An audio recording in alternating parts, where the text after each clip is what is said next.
Hello student, कैसे हैं आप लोग। आज के इस वीडियो में हम बात करने वाले हैं कैपेसिटर के एक इम्पॉर्टेंट क्वेश्चन के बारे में। काफ़ी ज़्यादा इंपॉर्टेंट क्वेश्चन होने वाला है, आप लोग इस वीडियो को ध्यान से देखें। एग्जाम में आने के बड़े चांसेस है क्योंकि मैंने क्वेश्चन सैम्पल पेपर से उठाया है।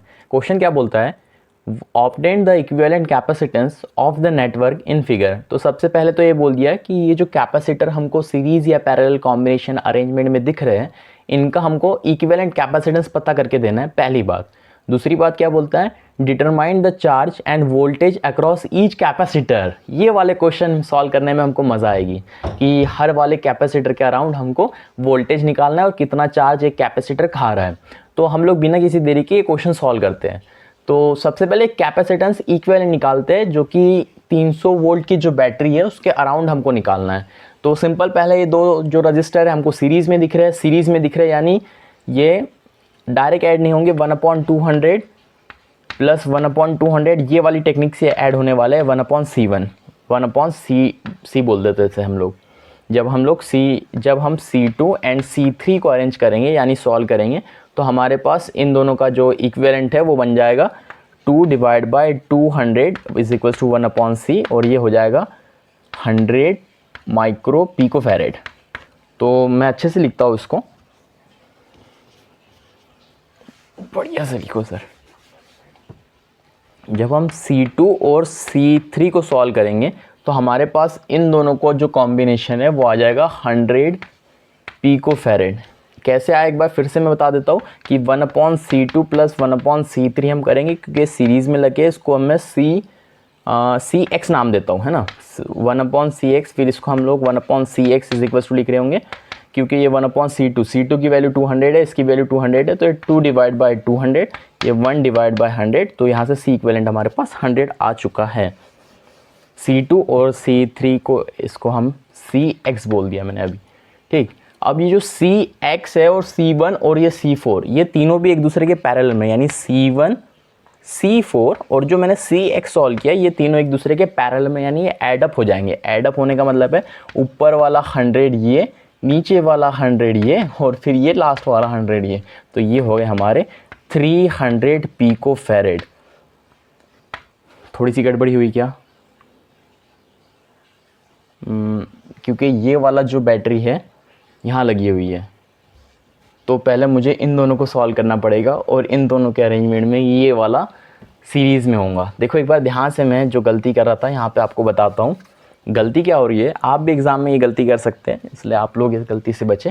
देखो ये दोनों को सॉल्व, ऊपर वाला तो जैसा का वैसा है और जो नीचे वाला सॉल्व किया वो 100 है, और बैटरी इस बार यहाँ लगी है, बैटरी कहीं और लगी थी तो हमको समझने में दिक्कत हो रही थी। अब बैटरी यहाँ है, तो ये 100 पिकोफैरेड ये है, 100 पिकोफैरेड ये, 100 पिकोफैरेड है।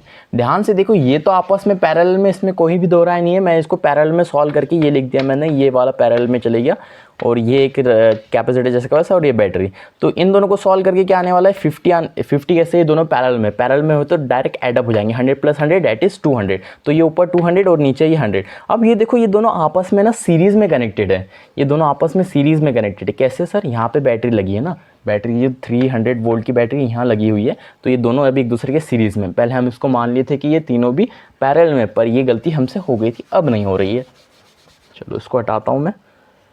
अब मैं बोल दिया कि जो CX और ऊपर C1 है, ये दोनों आपस में कैसे कनेक्टेड थे, पैरेलल में कनेक्टेड थे। तो पैरेलल में डायरेक्ट एडअप हो जाएंगे। C1 plus CX is equals to 100 plus 100 that is 200 picofarad.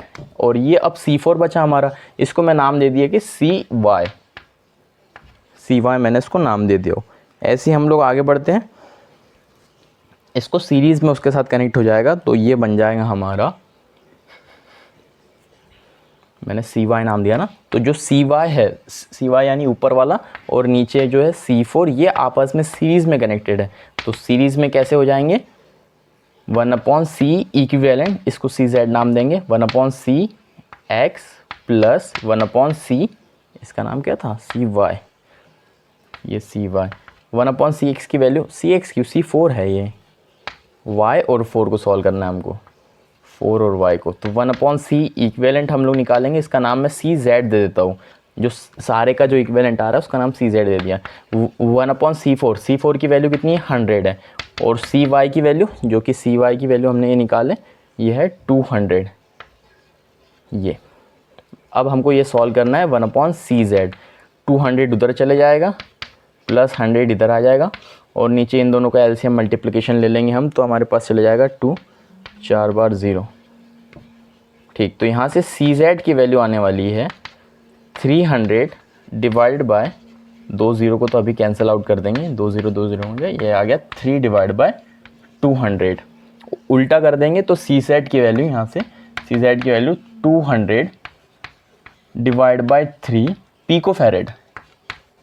ये आपके पास C इक्विवेलेंट की वैल्यू आ गई है 200 divide by 3 picofarad. This is our final answer. ये आपके पास पहले का आंसर आ गया है कि ये जो ऑब्टेन द इक्विवेलेंट कैपेसिटेंस है, तो 200 डिवाइड बाय 3 कैपेसिटेंस आ गया। इसको मैं साइड में लिखता हूँ, पहला पार्ट हमारा सॉल्व हो गया, दूसरा पार्ट फिर आगे सॉल्व करते हैं। बिल्कुल सही किया हम लोगों ने, कोई दो राय नहीं है। आंसर मैं एक बार अच्छे से 200 डिवाइड बाय 3 पिकोफैरेड लिख देता हूँ। जो C इक्विवेलेंट आया है पूरे का, वो कितना आया है 200 डिवाइड बाय 3 पिकोफैरेड। इसका भी हमको अब आगे चल के काम आने वाला है। अब ध्यान से सुनो, इसका पार्ट तो हमको सॉल्व करना है कि हर एक कैपेसिटर के अराउंड कितना चार्ज डिस्ट्रीब्यूट हो रहा होगा। सिंपल सा जो फॉर्मूला हम यहाँ पे बहुत बार इस्तेमाल करेंगे, वो मैंने यहाँ लिख दिया, Q = CV। इंपॉर्टेंट फॉर्मूला, ध्यान से समझ लो।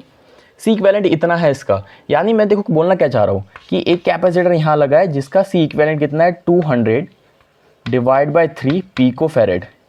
ध्यान से समझो, ध्यान से समझो। बैटरी यहाँ पे लगी हुई है, बैटरी है 300 वोल्ट की। Q = CV के हिसाब से मेरे को बताओ कि इसका ऊपर चार्ज कितना स्टोर हो रहा होगा, कि कितना चार्ज ये ले रहा हूँ, कितना चार्ज यहाँ से ले रहा हूँ। तो Q ये लिखा था Q = CV, तो Q की वैल्यू हमको कैलकुलेट करना है। C की वैल्यू कितनी है 200 डिवाइड बाय 3 पिकोफैरेड। पिकोफैरेड के लिए 10⁻⁻12 लिखा जाता है। V की वैल्यू हमको दे रखी है 300। इसको जब हम सॉल्व करेंगे तो ये कुछ हमको ऐसा देखने मिलेगा, Q = 2 × 10⁴ × 10⁻12। तो यहाँ से Q = बनने वाला है 2 × 10⁻8 कूलम। ये वाला आंसर हमारे पास आएगा ये। This is our coulomb, that is final Q answer कि इतना चार्ज निकलने वाला है 2 × 10⁻8 कूलम। ये बात हो गई हमारी सही। इसको हटा देते हैं, इसका कोई काम नहीं है। तो टोटल जो चार्ज निकलने वाला है वो मैं यहाँ लिख देता हूँ, Q = 2 × 10⁻8 कूलम। इतना चार्ज निकलने वाला है। अब ये चार्ज निकला तो जितना चार्ज घूम फिर के वापस इधर ही आता है। मतलब अगर ये एक सर्किट है तो यहाँ से पॉजिटिव से चार्ज ऊपर निकला, कुछ इधर ऊपर इधर से जाएगा Q1, इधर Q2 जाएगा, ये मिल जाएगा फिर से यहाँ पे Q चार्ज, और वही वापस Q चार्ज इधर जाएगा, इधर जाके इसको मिलेगा। तो मैं बोल सकता हूँ ये जो C4 वाला जो कैपेसिटर है, जो C4 वाला कैपेसिटर है, इसके ऊपर जो Q4 चार्ज होगा वो हमको कितना मिलने वाला है 2 × 10⁻8 कूलम। Q4 वाली बात हो गई। ऐसे अब यहाँ पे देखो कि यहाँ से जो चार्ज निकला, इतना चार्ज निकला, अब वो अलग अलग दो डायरेक्शन में डिस्ट्रीब्यूट हुआ। ऊपर है 100 वाला पिकोफैरेड वाला रजिस्टर नहीं, कैपेसिटर। तो ये वाला हमारे पास इक्विवेलेंट बनेगा 100 पिकोफैरेड। और यहाँ पे भी बात किए तो इन दोनों को हमने जब सॉल्व किए थे तो 100 पिकोफैरेड ही हमको मिला था। और नीचे यहाँ पे एक और रजिस्टर कैपेसिटर, और ये 300 वोल्ट की बैटरी।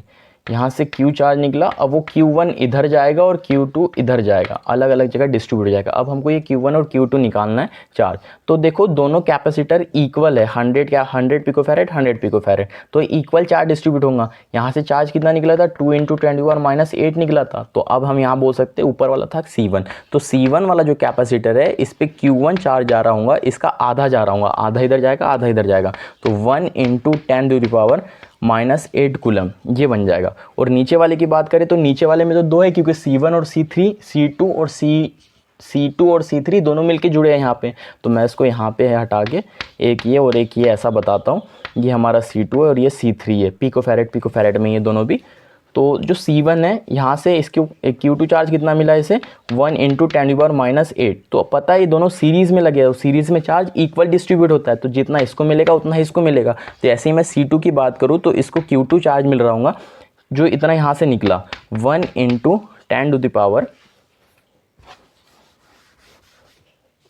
10⁻8 कूलम। और ऐसी C3 की बात करें तो उसको Q3 मिलेगा, वो भी 1 × 10⁻8 कूलम ही मिलेगा।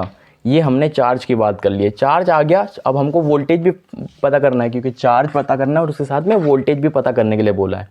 तो फिर से जैसे कि हमारे पास Q पता चल गया, C पता है, तो हम लोग V आसानी से निकाल सकते हैं। जैसे कि मैं इसके लिए बात करूँ, V की फॉर्मूला क्या हो जाएगा, तो V इज इक्वल्स टू, जैसे पता है Q is equals to C V होता है, तो यहाँ से Q/V हो जाएगा। तो Q की वैल्यू कितनी, 2 × 10⁻⁻8, और अगर कैपेसिटर की वैल्यू बोलो तो 100, और पिको फैरेड के लिए 10⁻12। इसको जब हम सॉल्व करेंगे 10⁻12, और ये अच्छे से सॉल्व करते हैं। V इज इक्वल्स टू 2 × 10⁻8 ऊपर है और नीचे 10⁻2 × 10⁻12।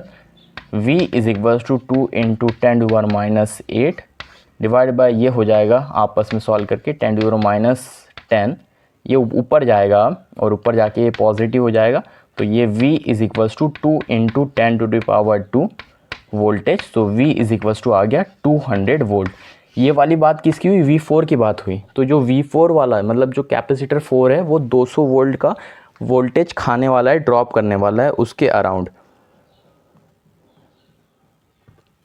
आगे बात करते हैं, इसको मैं कहाँ लिखूँ, ठीक है, इसको मिटा के फिर से ऊपर लिख देते हैं।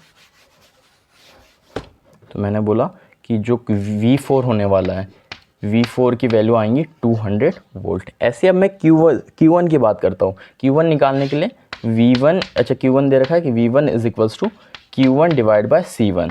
तो Q1 की वैल्यू हमको दे रखी है 10⁻8, और C1 की वैल्यू 100 पिको फैरेड के लिए 10⁻12। तो यहाँ से V1 इज इक्वल्स टू 10⁻12, नीचे ऊपर जाएगा प्लस हो जाएगा, तो ये +12, इसको हटाओ यहाँ से +12, और ये नीचे इसको बाद में देखते हैं। 10⁻8 + 12 हो जाएगा 10⁴ ऊपर और नीचे 10⁻2। तो ये आपस में काट के ऊपर बचेंगे 10⁻2, यानी ऊपर बचेंगे 2 0। ये आ गया V1 की वैल्यू। V1 की वैल्यू आ गई है 100 वोल्ट।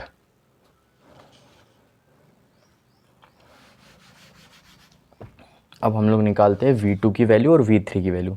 V2 की वैल्यू हम लोग निकाले तो Q2 डिवाइड बाय C2, ठीक है। Q2 की वैल्यू हमारे पास है 10⁻8 और C2 की वैल्यू है 200।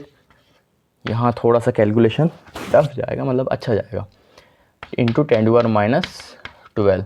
-12 ऊपर चले जाएगा, +12 हो जाएगा, मतलब 10⁻+4 ऊपर बचेगा, इसको हटा देंगे तो, और फिर नीचे बचा 200। अब देखो ध्यान से, ऊपर 4 0 नीचे 2 0, तो इसको काट के हमने ऊपर 2 0 बचे। अब क्या बचा, ऊपर 2 0 डिवाइड बाय 2, तो ये 1 और ये 50, यानी हमारे पास V2 की वैल्यू आ गई है 50 वोल्ट।